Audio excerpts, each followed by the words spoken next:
In this video, I'm going to show you how to download RedNote videos without Watermark. Once you choose the video you want to download, click on this arrow icon.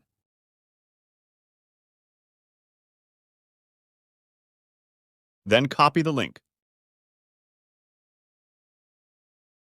Now go back and open your browser.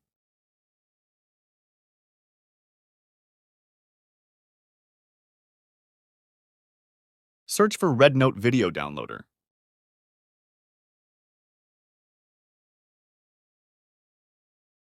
Then click on the first link. Paste the video link in here.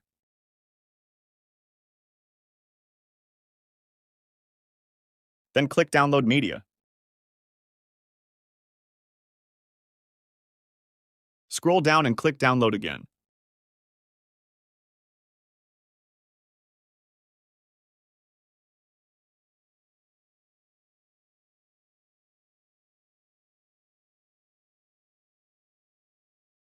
Here's your video.